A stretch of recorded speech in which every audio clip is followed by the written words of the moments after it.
in terms of electric vehicles, I mean, I've been involved in climate for about 15 years since I started attending some talks by climate scientists in Oxford. Most of them were the University of Oxford. And that just really shocked me. I thought that the information that they were sharing was not commonly understood in terms of perhaps how serious the potential situation was and how rapidly we needed to reduce our emissions. And that then led me to change my career, as Ed suggested. So I then did the MSc. And I was working in solar for a few years, and I got a call from one of the lecturers off the course, my original master's course, who said, "We've got a car project coming up." And I said, "Oh, I haven't owned a car for 3 years. I don't really know anything about cars." And he said, "Oh, well, it's an electric vehicle project." And I thought, okay, that sounds interesting. And I had to do a bit of research at that point to convince myself, because I'd heard some of the information about, how green are they? And I was sufficiently convinced that they were a dramatic improvement on fossil fuel vehicles. And that then led me to spend sort of 4 or 5 years since working in this area. So I'm going to crack on. I think, just check okay. So very briefly, I'm not going to talk too much about climate change, but I just feel I want to mention it briefly. This is a great site at NASA, which just reminds us we're losing over 1 million tons of land ice to the sea every minute, or about 100 tons per person in the world per year. So this is obviously one of a whole manner of changes that we're now experiencing. Nearly 40 degrees centigrade in Siberia, wildfires in the Arctic, in California, in Australia, and we're certainly seeing a whole raft of impacts already. Now we're at 2 degrees Fahrenheit above pre-industrial levels, probably about 1.1 degrees centigrade. So it's obviously very serious and really important event, therefore, and I'm really pleased that SWE were able to continue with this event despite COP26 being delayed. And just a quick reminder about in the UK, because there's a lot of focus on other countries about, what are others doing, and perhaps some slightly misleading statements about how well we're doing here in the UK. And this is just a really quick line that tells you that in 1990, the consumption-based emissions, so most of the data we see is terrestrial emissions, which doesn't include things like international aviation and net imported goods from other countries. But our consumption-based emissions in 1990, 656 megatons, and 25 years later, 2015, 656 megatons, exactly the same, about 10 tons per person. So we have seen some improvements in other areas. We've seen other areas getting worse. Things like our aviation emissions have doubled over that time. So we in the UK are still double the global average per person. We obviously have more money at our disposal to do something about it than most other nations. So we still have quite an enormous responsibility to change our behaviour. Okay, so the sort of things I'd like to talk a bit about today are the environmental impacts of electric vehicles, some of the barriers and how those are progressing to people getting into electric vehicles, a bit about the range and the charging aspects, and then lastly, something that I've been quite involved with in the last couple of years is, can the electricity system cope? So just to talk a bit more about that.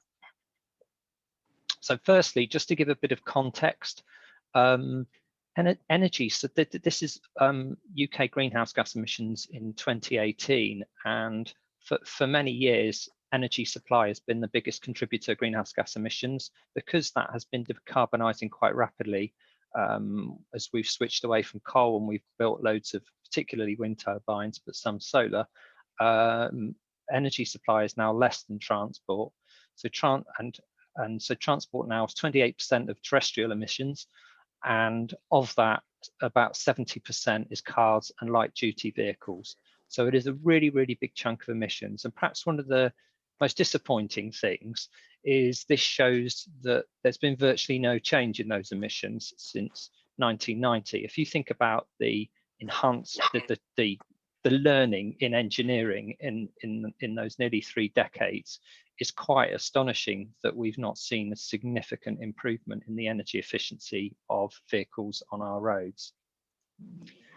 And this is one of the reasons why, and there is quite a substantial trend towards bigger and bigger vehicles, and I certainly witnessed it in the road where I live, where I imagine around half of the vehicles that I can see are what I would have called a 4x4, but SUV, I think, is the name nowadays.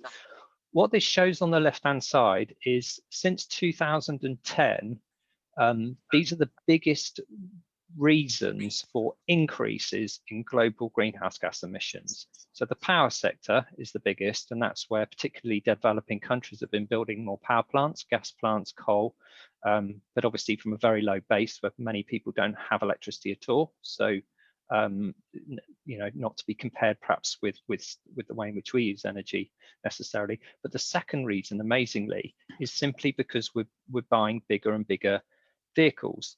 So you can see 540 million tons of CO2 additions just simply because people are buying bigger vehicles. And on the right-hand side, you can see the market share for SUVs just climbing in just about every single market across the world. I mean, and in the United States, I mean, we're pretty rubbish in this country, but in the United States, it's really unbelievable. Up here, you've got probably not only 1/3 of new registrations are classified as a regular car. The other 2/3 are either SUVs, this massive yellow thing, and now truck SUVs, and this bottom section is pickups. These are enormous vehicles. And on the right-hand side, this shows you the miles per gallon that they're seeing for these different sectors, 19 miles per gallon, 20, 25, and the cars, they're getting about 30 miles per gallon. So anyway, it's a really important trend to be aware of. Someone like Volkswagen, who've claimed that they're really going all out to be environmentally friendly due to some historical problems that they've had with their image and reputation, that they are pushing. So they're around 20 to 30% SUV, and they've said that they're trying to get to 40 to 50%. So this is really, really important, and we need to make it very clear that that's not what we want, and we need to buy vehicles that suit our need, and not just buy bigger and bigger vehicles. So one of the things often people think about with electric vehicles is they say, oh, well, you know, they're zero emission, and we'll look at the emissions in a moment. It's not a term I ever like, because I think it's very misleading, because what it's intended to say is there are no emissions at the tailgate, because there isn't a tailgate, but obviously there are emissions in the manufacturing of the vehicles and in the energy that's used to charge them. So we'll look at how those numbers compare shortly. But what we need to do is refocus our efforts on thinking about the size of the vehicles, because obviously if it's twice as big as another vehicle, it's clearly required a lot more resources and energy to manufacture. But secondly, we need to start thinking about not just an EV being zero emission, we've got to think about miles per kilowatt hour instead of miles per gallon. And we want to get as many miles per kilowatt hour as we can, because whilst we've got growing amounts of renewable energy, it's still not enough, and we need to be making best use of it. And you know, 2 vehicles could use the same amount of energy if they're smaller than one great big one. So just a really important message: size matters. So let's look at greenhouse gas emissions. I've read quite a number of reports over the years, and I'd say this is quite one of the best summaries that I've read. And so for anyone interested in greenhouse gas emissions of electric vehicles, go to, a couple of quick points. Every slide is sourced, so you should see it at the bottom or somewhere fairly clear. Also, I should add that you will be able to get a copy of the slides afterwards, and hopefully access to a recording, and also my email address. So very happy to share all of this with you if you want to follow up and look at some of this stuff yourself. So this report was a fact check done earlier this year by Carbon Brief on on the greenhouse gas emissions, comparing, I guess, regular petrol diesel versus electric vehicles. And what we have on the screen here is a 40 kilowatt hour Nissan Leaf, which is probably got the range of 140 miles, something like that. It's probably a fairly mid-level EV at the moment, although many EVs have now got a longer range than this. And what this bar shows you is the CO2 emissions in grams per kilometre. So this bar on the left here for an average European car is probably showing it around about 270 grams. What you've got is the dark blue section is the manufacturing contribution, and the rest is the fuel to power it. The orange bit is the fuel, is the emissions associated with getting the fuel to the car, and then the grey bit at the top are the emissions of burning it when you actually drive a fossil fuel vehicle. So that's a typical average UK car. This is European car. This is I guess it's a more environmentally friendly. It's a Prius, Toyota Prius car, and then down here is the equivalent for a Nissan Leaf electric vehicle. Slightly different. So the dark blue again is the manufacturing part. However, you then have this blue section at the top, which is the manufacturing of the battery. So you can see overall the manufacturing is higher for an electric vehicle. And then the orange section is for the electricity to power the car.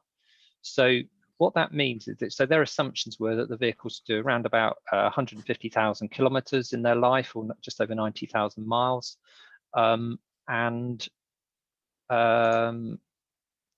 So what that means is to offset the additional manufacturing contribution of if you're getting a new electric vehicle versus a regular petrol diesel, roughly, you need to drive about 20,000 miles to offset that manufacturing hit. From that point on, the running emissions are dramatically lower for electric cars, and it depends which country you're in, but it could be 5 to 10 times lower the emissions for the rest of its life. So 20,000 miles you get to break even, and then 80,000+ miles you then see a dramatic improvement. And this is other countries. So the UK is actually slightly lower than the EU average. And the reason each country varies is because it depends on the CO2 intensity of your electricity grid. So Norway is 100% renewable already. So theirs is by far the smallest bar, and that's where we should all be aspiring to get to. And hopefully the UK will be quite close in 10 to 15 years of that position. So the orange bit there has disappeared, which is the actual powering it, because it is purely renewable.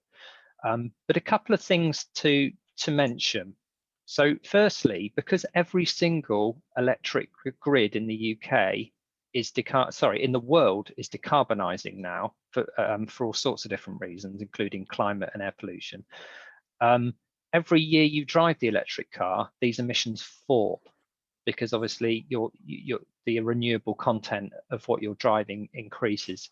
The second thing to mention is for new vehicles, the battery contribution is 2/3 of that is electricity in the footprint of building a battery, is the emissions. So again, as electricity grids around the world decarbonize, then you could see a situation where the battery CO2 content could drop by up to 2/3 in a manufacturing area where it's purely renewable energy. So these are going to keep falling and certainly going to offer some good improvements. The last thing to quickly mention is that none of these calculations consider the fact that maybe you could also use your car battery to help support the electricity grid. If you do, then you're reducing the need for other batteries to be built, grid scale batteries, and you can again then reduce this even further, because you're using that battery to make even greater use of renewable energy and help support the system overall. So And just to show in the UK, so when I did my master's 8 years ago, the 80% of electricity was from coal. It's now 2%, and it will almost end next year. And coal is by far the worst, more than twice as bad as gas. And wind has gone from 5% to almost, it's actually almost 25% now. And we're at a situation now where this is the biggest wind turbine in the world, and this particular single turbine could power 16,000 homes. So these really are enormous things, much, much bigger than the London Eye, and generating a huge amount of energy.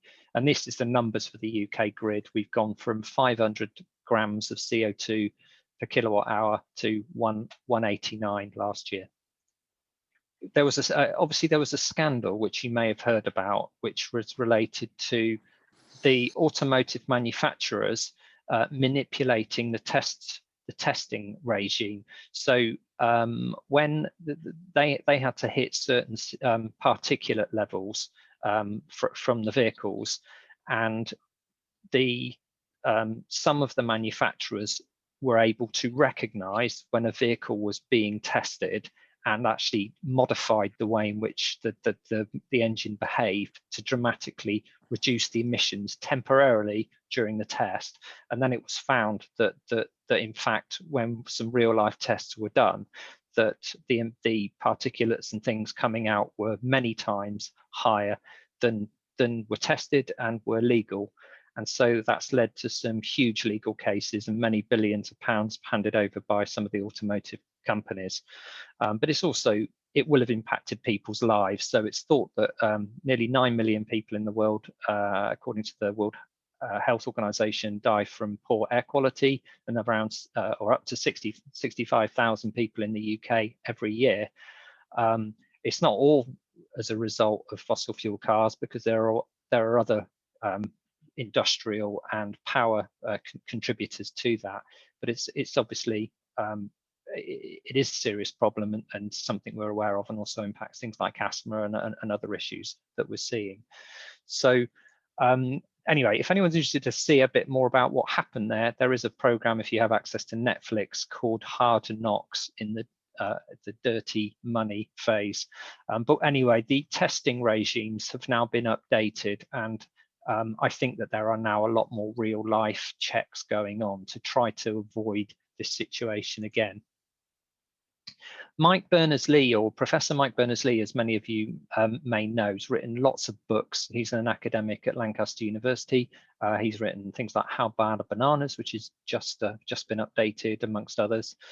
This was a really interesting thing he had in his last book that came out last year, which was, he estimated that if you drive a typical diesel vehicle in an urban congested area, so in the rush hour, for every mile that you drive, you will take away 12 minutes of human life.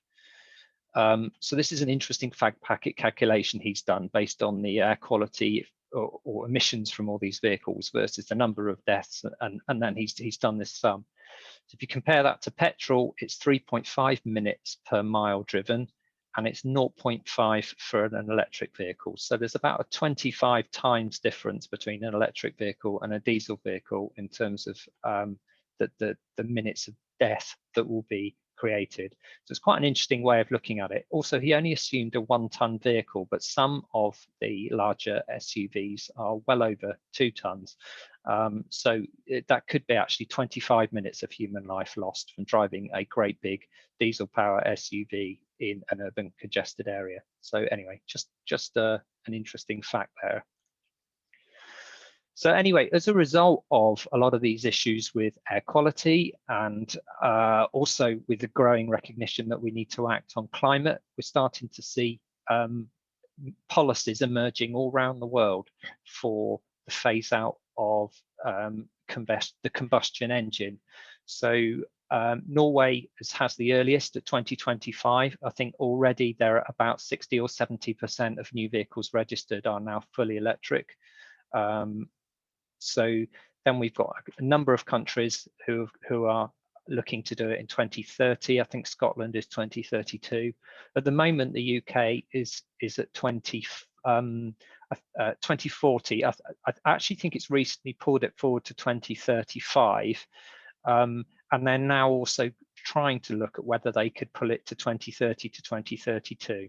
But I think my own personal opinion is I don't think hardly anyone is going to want to buy one after 2030 due to the way in which electric vehicles by then will be much cheaper to run and much cleaner, and therefore it's only going to be a very, very small minority of people anyway that are likely to want to do that beyond 2030. So I've mentioned the UK policy. The other thing is we've seen quite a sharp increase in electric vehicles this year in Europe, and this is because there's been a new policy introduced, so in 2018, the average list CO2 of a new car was 120 grams per kilometre, and they've set a target that it needs to be 95 by next year for every car. And there's quite a steep fine to pay for every gram of every car you sell above that level on average. So they need to get their average fleet to 95 grams. And this has caused a real issue because a lot of the manufacturers have not prepared sufficiently for this. And in fact, now what you've got is Fiat, Chrysler and Honda have entered into contracts with Tesla, who are, for anyone who doesn't know Tesla, it's an American purely electric vehicle company.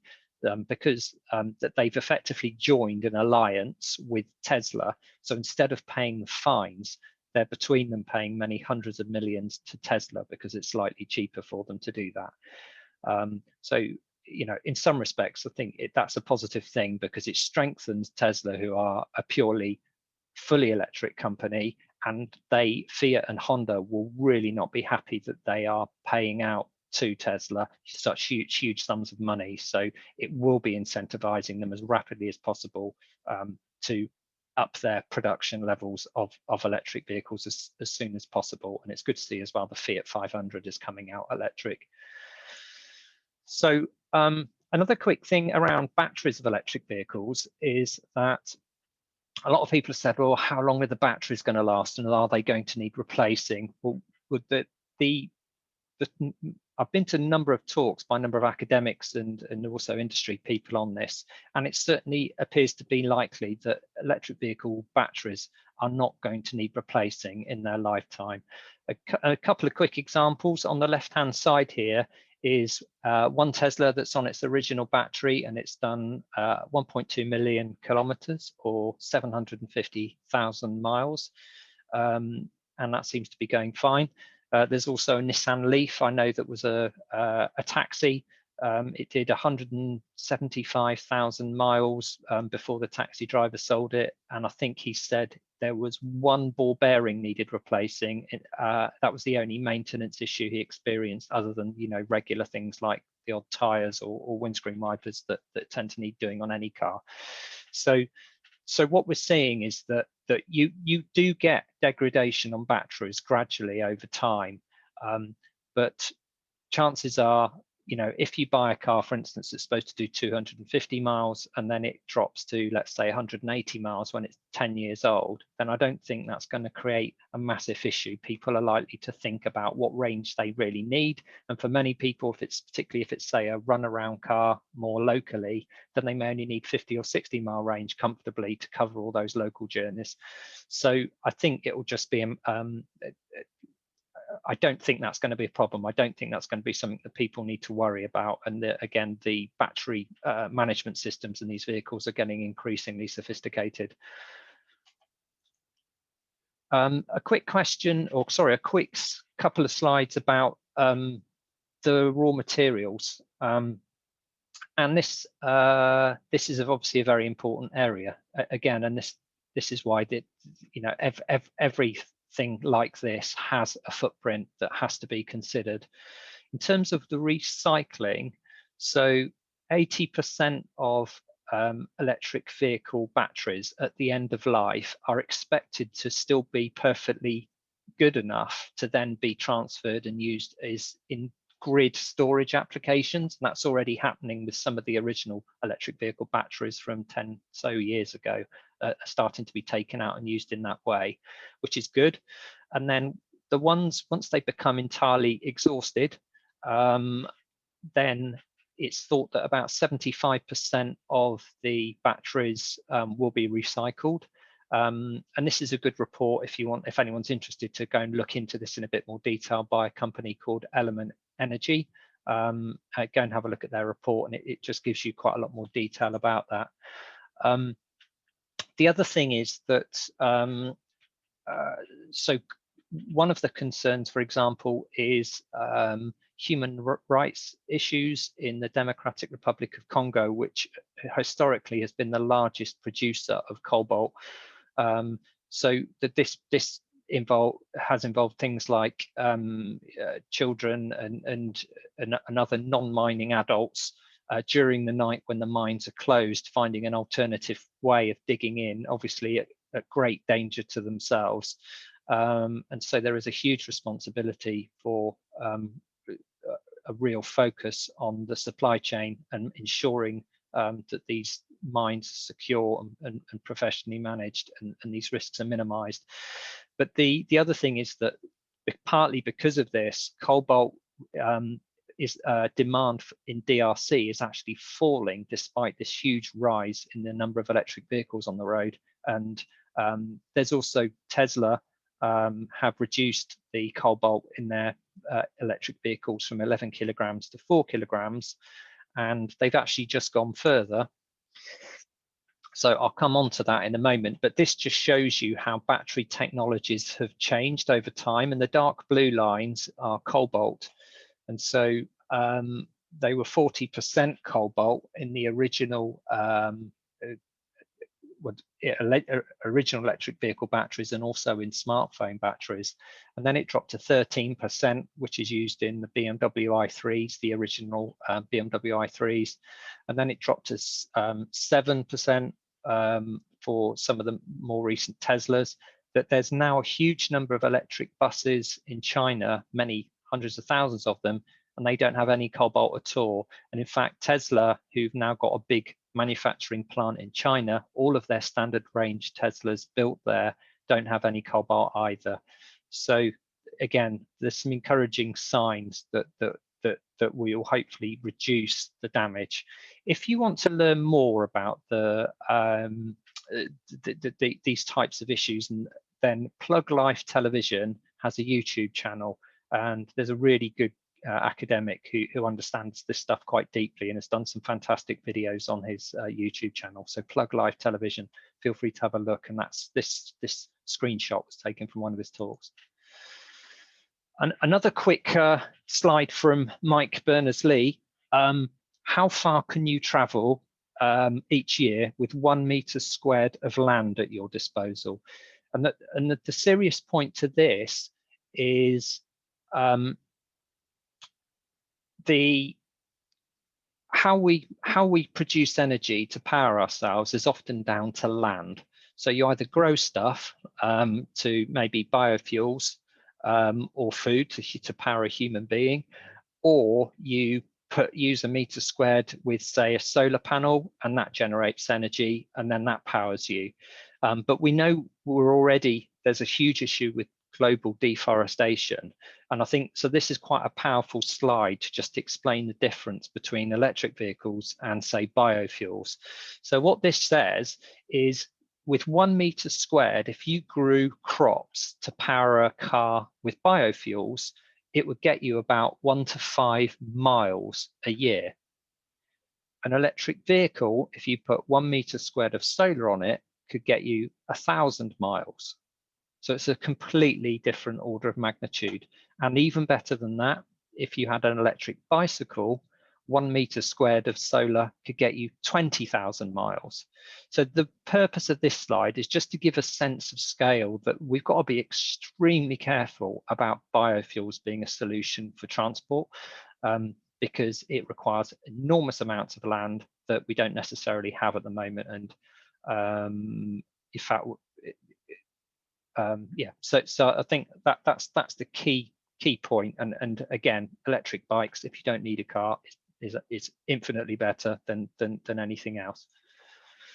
And hydrogen, I haven't spoken about too much. One of the major challenges with hydrogen is the efficiency, that you're lucky if you can get a 50% return on efficiency with hydrogen. I think hydrogen will play quite an important part in the future when we have an absolute abundance of renewable energy. So when we're generating it in huge volumes, then hydrogen can play a really important storage medium and enable us to reuse it. And hopefully by then we'll have seen further increases in its efficiency. But at the moment, the emissions from a hydrogen powered car versus electric car would be about almost twice as much due to those efficiency issues. It's also at the moment more expensive. So I don't think we're going to see a big focus on hydrogen over certainly in the next 5 years.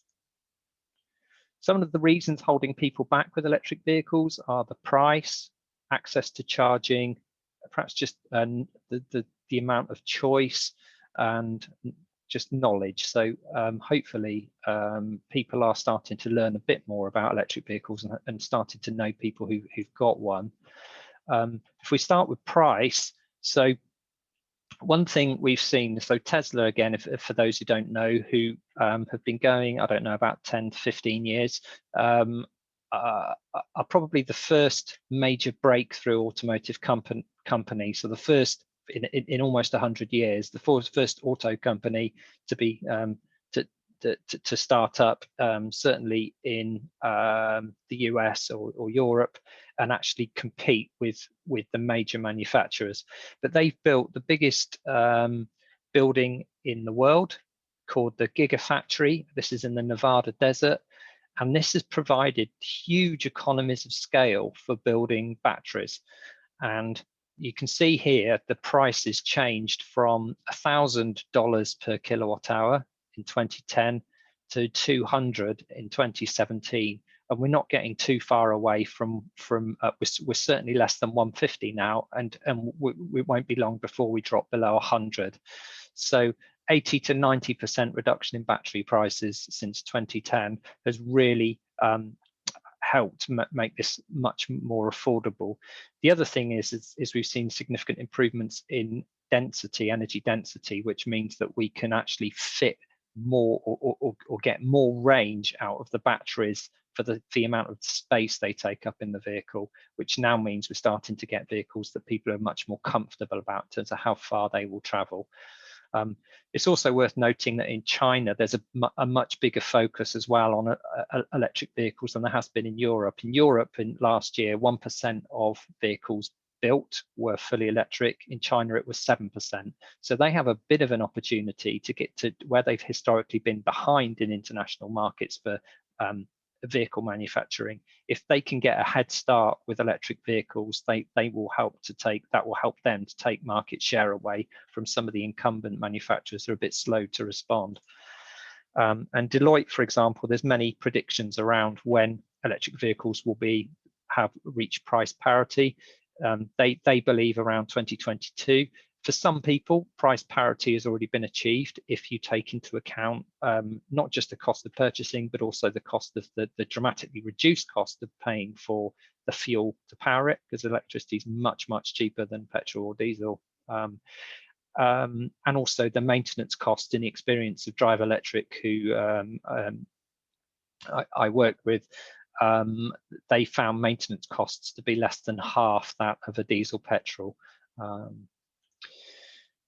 And very briefly, this is just some pricing comparison that DriveElectric gave me on some monthly leases. So this was an electric Hyundai, which has a greater monthly leasing cost at around $270 here versus a diesel Ford Focus at $235. But if you then take into account the cost of charging their vehicle, and this does assume you do most of your charging at home, which is cheapest, then actually the Ford Focus comes out as more expensive every month.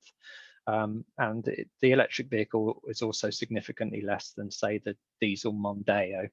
So I think that certainly for anyone who is used to paying monthly or looks at leasing, I think that the situation is very close, and in many cases much better already to go electric. And it's important you factor in the fuel costs when you're considering that. The other thing to mention is there's been a massive change in company car tax. So in the UK, so we're going to see a lot of people buying electric vehicles for their company car fleets, because instead of paying so this current year there's no benefit in kind tax on electric vehicles. In the next year it's tiny, and the next year after that it's rising, but it's still much smaller. So to give an idea, this might mean paying 20 or 30 pounds a month tax for having an electric vehicle over the next couple of years, rather than 300 or 400 pounds for let's say a 2-litre diesel, something like that. So huge financial incentive now for company car drivers to switch and reduce that financial burden. The other thing we've seen is a big change in what electric vehicles look like and the amount of choice people have. So this is a bit of a sort of view of perhaps some of the original electric vehicles, and you'll have seen a few of them around, and they've not been for everybody, and the range has not been comfortable for many people, around 60 to 100 miles. But now we're moving to a situation where the cars are much more, I guess for some people, attractive. There are many cars now that will comfortably go 200 miles plus, and you're seeing it from just about every single manufacturer, including, we've actually got Jaguar, who've now got a vehicle out to start to try to compete with Tesla. And then we've got the new Volkswagen, which is due out, the Volkswagen ID it's called, and they claim that is carbon neutral manufacture. I've actually emailed them a couple of days ago to ask if they're prepared to share any data on how they made those calculations, just to check that out. And this is a brilliant car. This is a Kona, Hyundai Kona, which it's extremely energy efficient. I think that will do 250, 270 miles. So it's a very popular EV. And then in terms of charging an electric car, most electric cars have 2 connections, not always on the front, but quite often they are. You get a smaller connection for charging at home, and that will charge at a rate of about 25 miles an hour. Or you can get a rapid charger, which will be at least 50 kilowatts of power, which is 175 miles per hour. But in some cases, the Teslas, for example, will probably do 300-400 miles per hour at 100 to 150 kilowatts. So there is some variation in standards, but so some people question, for instance, is the power enough at home? I mean, for most people it is, because 25 miles in an hour. So most people, if you do 8,000 miles a year, I think is about 28 miles a day on average. So most people only need 1 or 2 hours a night to charge up, or they charge up, every other day or every 3 days for a few hours. But it's very comfortable to do that at home, and then use the public network as is necessary. And then that's where you need a faster speed, because you're not plugging it in overnight. You obviously just want it to charge as quickly as possible. So the UK rapid charger network, so the best app and website is ZapMap if you want to see where they are. So I've just filtered this on the really fast chargers, and you can see now there's quite a good coverage across the UK, and they're going in at a reasonable rate now, around about or over 100 a month, and that is going to start to accelerate. Most people do most of their charging at home at the moment, and that's for the 50% of people who are fortunate enough to have off-street parking and can actually plug directly into their house without crossing over a public pathway or something like that. But if you can park at home, then electric vehicles, if you can charge at home, then it's the cheapest and most convenient thing to do. If you can't charge at home because you don't have off-street parking, you need to think much more carefully about when to get involved and when to get your first EV, because you need to think, where can you reliably charge when you need to. And at the moment, the public network is is not amazing. It's improving. There are some issues with, there are different networks and you need different apps to access each network. The government is pushing the industry to say if they don't standardize that and put it on a single network soon, then they're likely to enforce it through legislation.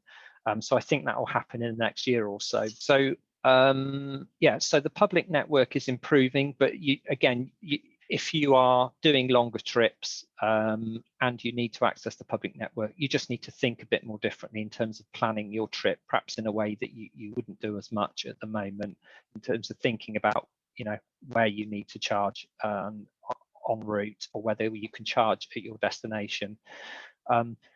I think actually what we're going to see with a lot of the newer vehicles, because the ranges are improving quite quickly at the moment, and a lot of vehicles are getting a range of over 200 miles, I actually think we're going to see less pressure on the public network, because a lot of people are going to, even on longer journeys, that won't need to stop and charge anymore. They'll be able to charge up to wherever they're going. And that, again, is a really good thing, because it frees up the network for those that need it. So in terms of expensiveness, well, we're close to price parity, and for many people we're already there, and particularly if you live or have to work in a congestion zone, then again that's an additional cost that you may save if you go electric. In terms of parking, if you can do most of your charging at home with off-street parking, it's fine. You do need to think more carefully if you need public charging. Again, a good channel to recommend for EV knowledge is called Fully Charged on YouTube, which I'd recommend. And as I say, the range of vehicles is improving. I think sort of quite a few now you go between 150 miles, and the new Model 3 Tesla is close to 300 miles. So again, the ranges are improving and will continue to do so. And this is where in the UK now, partly because of the new the new tax incentives and things, and the penalties on emissions, we've now seen the percentage of new registrations being fully electric at over 5% so far in 2020, which is more than tripled from last year. So we do look like that's really seriously kicked off. I'm just going to keep going because I'm conscious of time. One thing I wanted to quickly mention is that we've got a long way to go. Around 8 or 9 million vehicles in the world are electric, but there are 1.4 billion cars. But one of the things we have to remember is there's more than over 30 million cars in the UK. So if every country in the world was like us, there wouldn't be 1.4 billion cars in the world, there'd be 4.5 billion cars. So we do need to soul search a bit here in the UK to look at how we can reduce the number of vehicles. And I hope that we don't need to replace 30 million cars, fossil fuel, with 30 million electric. Hopefully we can replace it with 10 or 15 million with much more use of, perhaps instead of second cars, a lot more car sharing or e-bikes or other options to try to reduce the sheer quantity of vehicles. And this graph on the right just shows the transition that National Grid say we need to make between now and 2050 from diesel to electric to stay on track with our 2 degrees warming objectives. So there is going to be a huge shift taking place, and much of it's going to be happening this decade. The other thing just to quickly mention is that about 1/3 of the electric vehicle capacity registered in the world last year was actually buses in China. Absolutely astonishing numbers. So this is just showing you a sense of scale. This has got 140,000 registrations, and for all the other parts of the world, the axis only goes up to 2,000, so it would look more like that. So China have done an enormous amount to electrify their bus fleets across the country, and saving a huge amount. They've also got 300 million 2 to 3 wheelers on their roads as well, which again have a much lower impact than a regular EV, just because they're much smaller and more efficient and have a lower manufacturing footprint. In terms of energy balancing, I just want to talk briefly about electricity. When we use electricity, the amount generated by power stations, gas and nuclear and wind, has to almost exactly balance with how much electricity we use as consumers and businesses. And it's the job of National Grid to balance it every second in their control room. And they're constantly making adjustments to turn things up and turn things down as our demand changes to keep the grid stable. And if they get out of sync, then then things start to fail and we start to see blackouts across the country. So it's a really important and really tricky job, and it's getting harder now that there are less things like there's much less coal on the system and there's much more renewable energy for them to forecast and predict. And they're getting very good at forecasting renewables, but it's certainly a trickier task. And also that the way in which we're using electricity is changing. More people have got solar, some people are getting heat pumps. There's lots of things that are altering in a way that they haven't happened for many decades. So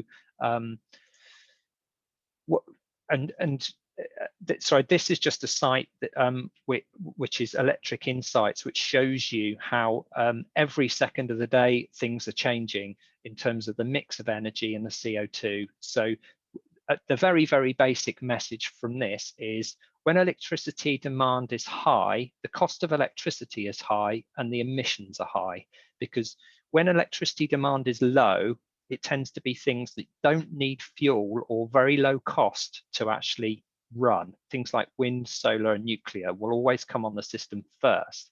Then what you'll do is you'll top it up with gas and then coal if you don't have enough. So it's really important that we think about when we charge our electric vehicles. Some people say, I'm on a renewable energy tariff, it doesn't matter if I charge at 6 o'clock at night. Well, it really, really does, because even if you're on a renewable energy tariff, you will be indirectly pushing up more people to require fossil fuels to back it up at that time of day. So what we need to do is reduce the pressure on the energy system by moving the demand for electric vehicles to the quieter times. And at the moment, on your bill, you're only about a third of your bill is actually for the energy. Where an increasing proportion is the actual cost of balancing the grid and to pay for all the networking infrastructure for the grid. Now, again, if we put loads of electric vehicles on the system, there's different ways that could be handled. We could all pay a load more money in our bills for the grids to upgrade the size of all the cables in our roads to cope, or if we cooperate and we use smart technology and we keep the peak down, then the existing infrastructure in many places will be absolutely fine and we keep bills down for everybody. So it's really important for us to be aware of that.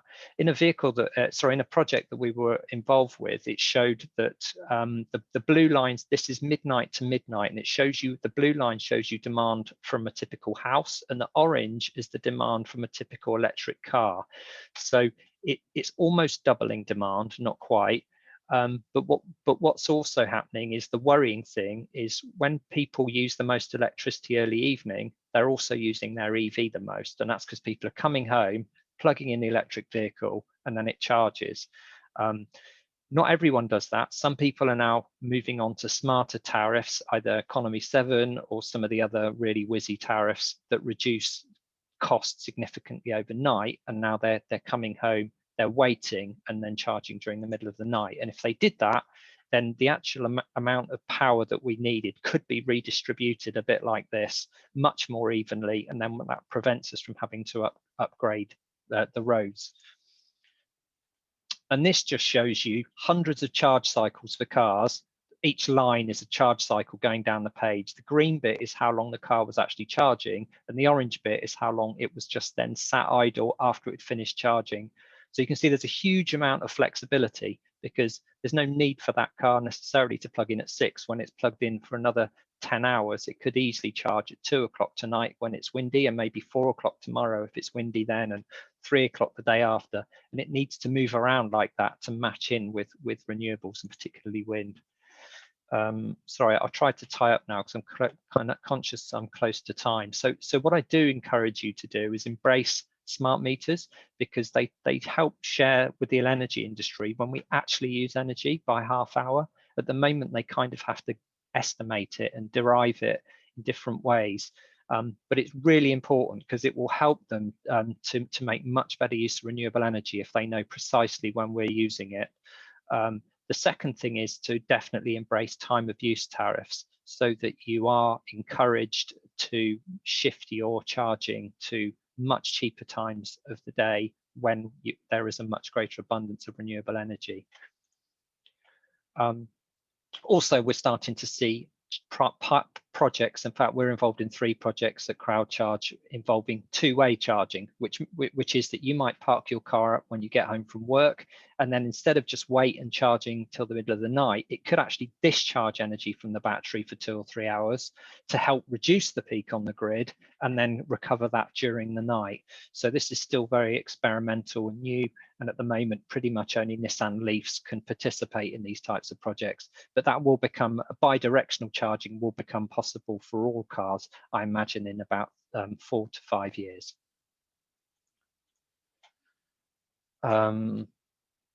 So perhaps my summary then, if you don't need a car, don't get one, or if you don't need a second car, don't get one. The e-bikes, for example, 15 times less energy, or car sharing, or walking, other things like this. If you do need a car, try to minimize use in local and congested trips. Choose highly efficient models with a high miles per kilowatt hour if they're EV, or at least if you have to buy a non-EV, make sure it's got a very high miles per gallon, and just use that common sense around, do you really need a massive vehicle, or actually, which virtually didn't exist 20 years ago, which so none of us or many of us were never brought up with vehicles of that size. So can we use a smaller vehicle that's perfectly all right for our needs, that's going to be cheaper, it's going to be cheaper to run, it's going to have a much lower environmental impact. Try to avoid diesel for new vehicles if you possibly can, because they are certainly the worst. And be open to, in time, allowing smart companies like mine at CrowdCharge to access your battery to help balance the grid. It's going to be really important, and it means that far fewer additional battery storage items are required to help back up if we use all these existing batteries that are sat in people's cars not doing anything for most of the day. Okay, I think that's it. So just to quickly let you know that my copies of talks or upcoming talks you can see at a site everybighelps.org/talks. So you'll be able to get things like the slides and some previous recordings. You're very welcome to email me at ant_simpson@yahoo.co.uk if you've got any queries, and obviously encourage you to go to as many further talks as part of this Science Warning Europe program this week, which has been absolutely fantastic. And so I do apologize, I've slightly gone longer than I should have done. No problem, Anthony. That was absolutely fantastic. Thank you very much.